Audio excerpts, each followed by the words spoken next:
So hello everyone, welcome to boards made easy. I am Bharti Kaushal और अब हम अपना जो टॉपिक है that is integration of princely state उसको कंटिन्यू करेंगे। तो अब हम दो केसेस पढ़ेंगे ऑफ प्रिंसली स्टेट्स जो कि इंटीग्रेट हुए but after a lot of you can say facing a lot of difficulties and problems. So those are first is Hyderabad and second is Manipur. Okay, so start करते हैं। तो आप ये image से शुरू करते हैं कि यू कैन सी ये रहे हमारे सरदार पटेल, क्योंकि आपको पता है जब भी इंटीग्रेशन ऑफ प्रिंसली स्टेट्स के बारे में बात होगी तो डेफिनेटली एक नाम जरूर आएगा, दैट इज सरदार वल्लभ भाई पटेल। नाउ ये जो है ना आपके जिन्हें ये आप ब्लैक ड्रेस में देख रहे हैं, तो he is the Nizam of Hyderabad. और ये जो आपकी इमेज ली गई है ये इंस्ट्रूमेंट ऑफ एक्सेशन साइन करवाने के बाद की है। ठीक है, कि मतलब how Sardar Vallabhbhai Patel succeeded in convincing the Nizam of Hyderabad to sign the instrument of accession, that is his consent to join with India or to become a part of Indian Union। ठीक है, instrument of accession आ गया होगा आपको समझ कि क्या है, जहाँ पे राजा से कंसेंट लिया जाता है, उसका एक्सेंट लिया जाता है कि हाँ मैं राजी हूँ कि जो मेरी स्टेट है वो इंडिया का पार्ट बन रही है। Okay, so that is the instrument of accession. और ये इमेज आपकी उस इंसिडेंट के बाद की है। अब हम वो इंसिडेंट को बढ़ते हैं। Now let us start. Hyderabad which was the largest of the princely state was surrounded entirely by Indian territory। ठीक है, आपको याद रखना है which was the largest princely state of independent India, तो that is हैदराबाद। ठीक है, ये आपको हम दिखा भी देते हैं, ये देखो। Can you see this Hyderabad was the largest princely state. आप कहोगे ये वाला रीजन है लार्जेस्ट, पर आप ये देखो यहाँ पे छोटे छोटे और प्रिंसली स्टेट्स हैं, है ना। बट ये जो हैदराबाद है ये सोल मतलब अकेला ऐसा प्रिंसली स्टेट है जो सबसे बड़ा है। आप देखो कितना ज्यादा ये लैंड एरिया ये कवर कर रहा है। And it was surrounded entirely by Indian territory. देखो yellow coloured part Indian territory का है, मतलब ब्रिटिश इंडिया का है, जहाँ पे ब्रिटिश इंडिया का डायरेक्ट कंट्रोल था। तो यू कैन सी हैदराबाद के ऊपर भी यहाँ पे येलो एरिया है, हैदराबाद के वेस्ट में भी यहाँ येलो एरिया है, हैदराबाद के थोड़े से ईस्ट में भी यहाँ येलो एरिया है, हैदराबाद के साउथ में भी येलो एरिया। मतलब all of this was controlled by British government itself. तो हैदराबाद जो है it was surrounded entirely by the Indian territory. और अगर आप इसको प्रेडिक्ट करो तो कौन कौन सी स्टेट्स हैं ये, सो यहाँ पे आपका आ जाता है कर्नाटका, है ना, यहाँ पे आपका आ जाता है तमिलनाडु। ठीक है, इसके ऊपर यहाँ पे आपका आ जाता है दिस इज ओडिशा, है ना, ये पूरा ओडिशा है आपका। सो चलो अब हम इसको रीड करते हैं।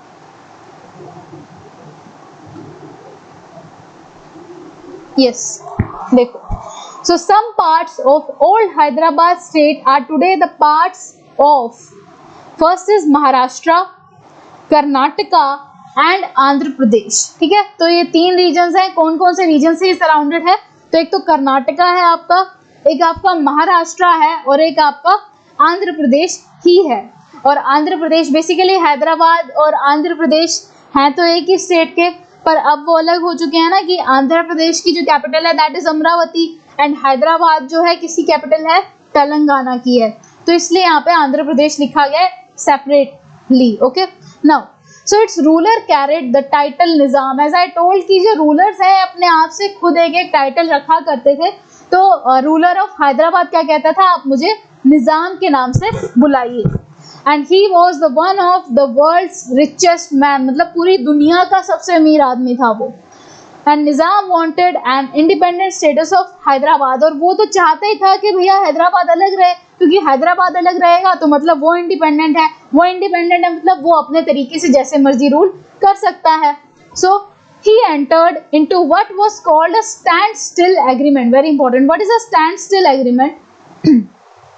देखो बेसिकली कि उसने कहा कि मैं ज्वाइन ही नहीं करूंगा, मुझे इंडिया को ज्वाइन ही नहीं करना, इस वजह से उसने एक स्टैंड स्टिल एग्रीमेंट लिया। What is stand still? Stand still होता है ना जब आपकी एक्टिविटीज जो है एक जगह पे आके खड़ी हो जाती हैं, मतलब जहाँ पे आप कोई बदलाव कर ही नहीं पा रहे हो, आप कोई चेंज ही नहीं कर पा रहे हो, आप कोई चेंज लेना ही नहीं चाहते हो, करना ही नहीं चाहते हो, that's a kind of a moment जिसको आप कहोगे स्टैंड स्टिल, जहाँ पे सब कुछ रुक गया है कि मैं तो ज्वाइन ही नहीं करूंगा। वो अपने एक डिसीजन पे अटल था, क्योंकि उसने कहा था कि मुझे नहीं ज्वाइन करना, मुझे इंडिपेंडेंट रहना है।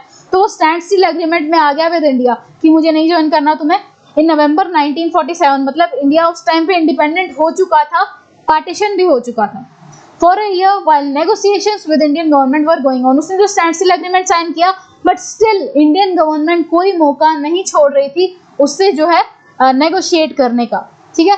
एंड इसी नेगोशिएशंस की वजह से ही आज हैदराबाद इंडिया का पार्ट भी है।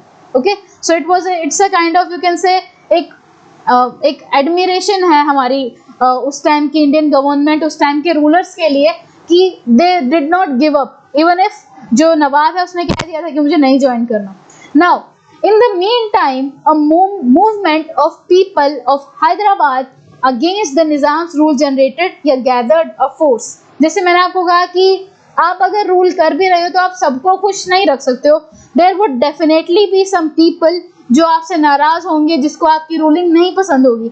तो वैसा ही निज़ाम के साथ भी हुआ कि जब स्टैंड स्टिल एग्रीमेंट में जो है निज़ाम आ गया था इंडियन गवर्नमेंट के साथ, और उसी के साथ साथ जब नेगोशिएशंस भी चल रही थी निज़ाम की कि वो इंडिया का पार्ट बन जाए, उस टाइम पे एक मूवमेंट हुई लोगों की अगेंस्ट द निज़ाम। मतलब हैदराबाद के लोगों ने ही अपने राजा के खिलाफ जो है मूवमेंट की। क्यों की या कौन था वो? अब देखो, first is the peasantry of Telangana. अब देखो उस टाइम पे तेलंगाना हैदराबाद एक ही रीजन है, तो the peasantry in Telangana region in particular was a victim of Nizam's oppressive rule and rose against him. तो पीजेंट्री क्या होते हैं? जो किसान थे, ठीक है। तो जितने भी किसान थे, जितने भी फार्मर्स थे तेलंगाना के मेनली, वो सभी निज़ाम के ऑप्रेसिव रूल से बहुत परेशान थे। ऑप्रेसिव क्या होता है? जहाँ पे वो लोगों को दबाए जा रहे हैं, दबा के रखने वाला रूल, ठीक है। तो निज़ाम के जो ऑप्रेसिव रूल से वैसे ही लोग बहुत परेशान थे। कौन? Basically particularly peasantry, and rose against him. तो उन्होंने उस मूवमेंट में पार्टिसिपेट किया। सेकेंडली द वुमेन, ठीक है, women who had seen the worst of this oppression joined the movement in large number। अब जो औरतें थी उन्होंने भी इस ऑपरेशन को बहुत ज़्यादा झेला था, मतलब निज़ाम के ऑपरेशन को बहुत ज़्यादा झेला था, तो वो भी उस मूवमेंट में आ गई। Now Hyderabad town was the nerve centre of this movement. और हैदराबाद जो है वो नर्व सेंटर था। नर्व सेंटर क्या होता है? मतलब बेसिकली ब्रेन था वो, ठीक है, ब्रेन था वो मूवमेंट का, इन द सेंस कि जहाँ पे मेनली ये मूवमेंट हो रही है, that was Hyderabad, ठीक है। So the communists and the Hyderabad Congress were in the forefront of the movement. What is communist? What are communist? Communist वो लोग होते हैं जो चाहते हैं कि स्टेट का रूल हो, मतलब गवर्नमेंट का रूल हो, वो होते हैं कम्युनिस्ट। तो कम्युनिस्ट और हैदराबाद की कांग्रेस, मतलब हैदराबाद में जो भी लाइक यू कैन से कांग्रेस का पार्ट थे, वो सब तो चाहते ही थे, वो सब इस मूवमेंट में फोरफ्रंट में थे। फोरफ्रंट मतलब सबसे आगे थे, मतलब वो इस मूवमेंट में बढ़ चढ़ के पार्टिसिपेट कर रहे थे अगेंस्ट निज़ाम, ताकि जो निज़ाम का रूल है वो कोलैप्स कर जाए। So the Nizam responded by unleashing a paramilitary force known as Razakars on people. अब देखो निज़ाम भी चुप थोड़ी रहेगा जब उसको पता है कि उसका रूल उसके हाथ से छिन रहा है ना। वो भी कोई ना कोई एक्शन तो लेगा लोगों के खिलाफ जो भी ये मूवमेंट कर रहे हैं। तो उसने क्या किया?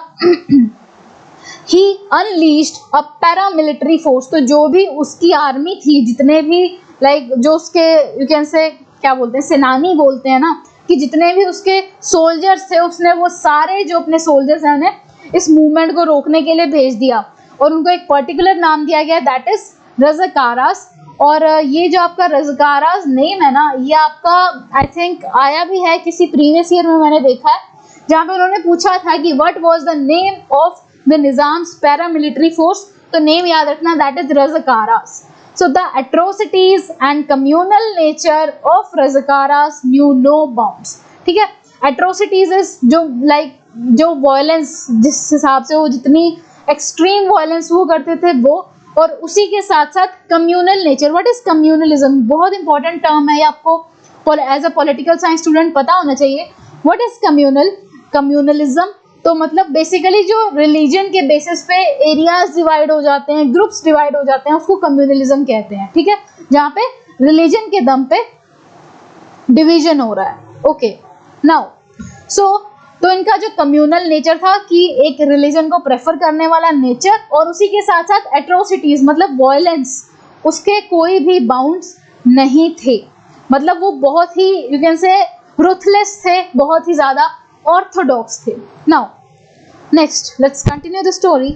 सो दे murdered, maimed, raped and looted, targeted mainly the non Muslim. अब देखो निजाम वो जो मुस्लिम पर्सन थे वो, तो ऑब्वियसली वो नॉन मुस्लिम को ही टारगेट करेंगे, जितने भी लाइक यू कैन से बस जो मुस्लिम्स नहीं है वो सब पे अटैक कर रहे थे रज़ाकारास, क्योंकि वो कम्युनलिज्म में विश्वास रखते थे, क्योंकि वो चाहते थे कि सिर्फ एक ही रिलीजन चलना चाहिए with in Hyderabad, that is the Muslim religion. तो उन्होंने सभी नॉन मुस्लिम्स को टारगेट किया, बहुत सारों को मारा, ठीक है, बहुत ज्यादा लोगों को लूट लिया, है ना. सो नाउ बट अब इतनी सिचुएशन वर्स होती जा रही है तो सेंट्रल गवर्नमेंट को तो बीच में आना ही पड़ेगा ना इस चीज को सुधारने के लिए. So the central government had to order the army to tackle the situation. कि हार के क्या हुआ कि सेंट्रल गवर्नमेंट को आर्मी को ही भेजना पड़ा कि तुम सिचुएशन को हैंडल करो, टैकल करो. सो इन सितंबर 1948, अब देखो स्टैंड स्टिल एग्रीमेंट में वो 1947 नवंबर 1947 में स्टैंड स्टिल एग्रीमेंट में थे. उसके बाद सितंबर 1948 में इंडियन आर्मी वहां पे चली गई to control the Nizam's forces, and after a few days of intermittent fighting the Nizam surrendered. कि काफी टाइम तो लड़ते रहे निजाम वगैरह भी, या निजाम की जितनी भी पैरामिलिट्री फोर्सेस थी, but at the end situation इतनी वर्सन होगी कि इंडियन आर्मी ने उसको इतना फोर्स कर दिया कि हार के निजाम को सरेंडर करना पड़ा. तो यू कैन से कि जो हैदराबाद है वो इंडिया के साथ कब मर्ज हुआ है, after 1 year of getting independent, मतलब यू कैन से सितंबर 1948 में जब मिलिट्री वहां चली गई थी तो उसके बाद निजाम ने सरेंडर किया. तो यू कैन से नवंबर तक जो है Hyderabad may had become a part of independent India. So this led to Hyderabad's accession to India. So this was the story of Hyderabad. अब हम नेक्स्ट वीडियो में डिस्कस करेंगे about the story of Manipur. ठीक है, so for this thank you very much and I will see you in the next video. Thank you.